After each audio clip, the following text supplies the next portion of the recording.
Hi, everyone. This is the second session of our adult education series, Roe v. Wade Through a Jewish Lens.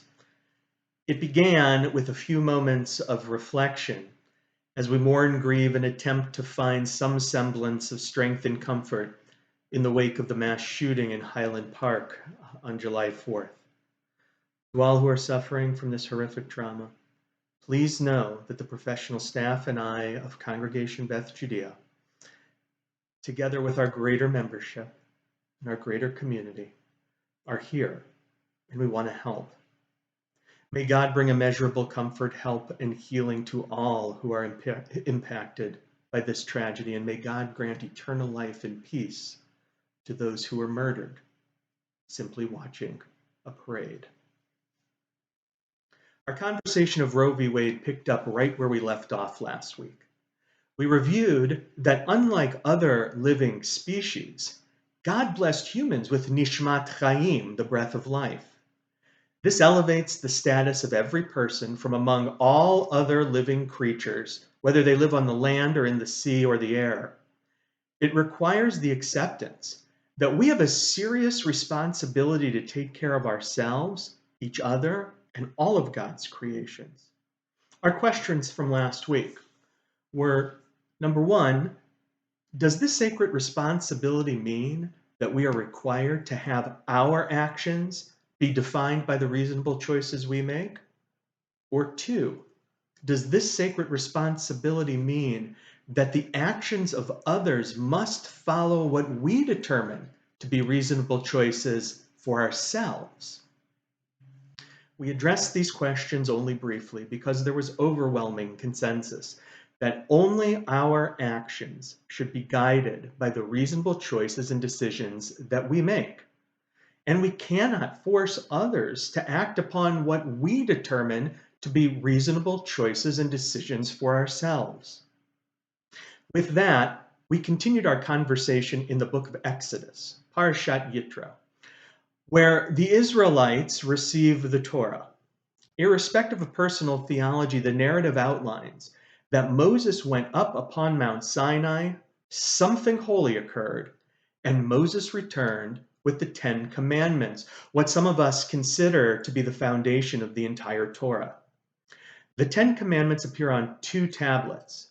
The first tablet reflects a person's responsibility to God, and the second tablet reflects a person's responsibility to other people.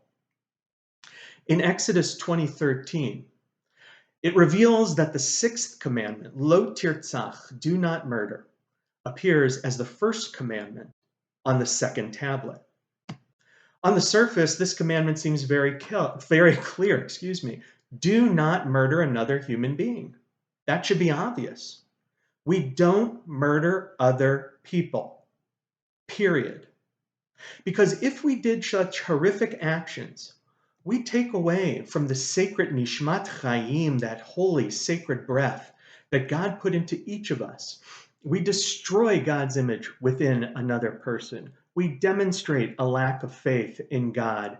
And without addressing any morals or ethics of this commandment, if there are any morals or ethics to be considered when committing murder, perhaps most of all, committing murder diminishes the value, importance, and sanctity of life. It causes immeasurable pain, not simply to the victim, but to the victim's family and friends and loved ones and the entire community. We are reminded of this pain in a very personal way, and a lack of respect for humanity in a very personal way from the actions this past week in Highland Park on July 4th. Knowing the impact of violating this commandment, the 2 words in Hebrew, lo tirtzach, and the 3 words in English, do not murder, must have more meaning than they appear to have on the surface.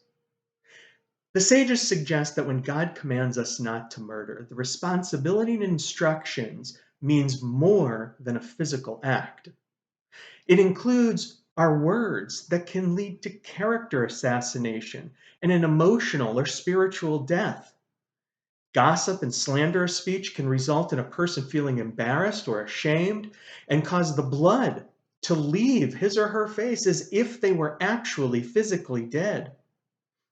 The sages explain that actions like these are tantamount to murder.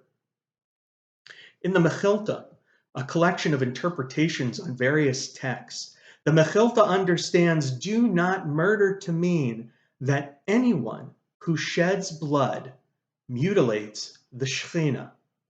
The Shekhinah is another way to refer to God's holy presence.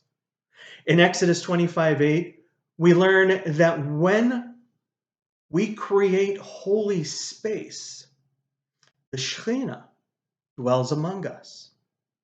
All the more so, the sages explain that since God created human beings as holy space, the Shekhinah itself also dwells within every person.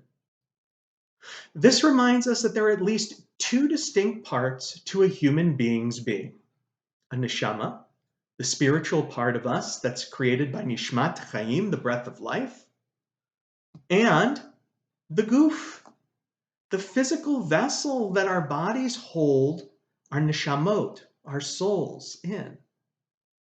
Some even suggest that the Shekhinah is connected directly to the neshama in a spiritual way and even in a sense, a physical way. And others suggest that the Shekhinah keeps our emotions and our spirit and our physical being in balance because God breathed life into us to take on the responsibility of caring for all that God created. A few questions for us to consider for next week. First, are there any direct references to a fetus in the commandment, lo tirtzach, do not murder? What happens if someone, perhaps a third party, should cause the termination of a viable fetus? Is that considered murder? And if not, then what does Judaism consider a fetus to be? We're going to pick up here next week. Thank you so much for watching, and I wish everyone a Shabbat Shalom and look forward to continuing our conversation on Tuesday, July 12th.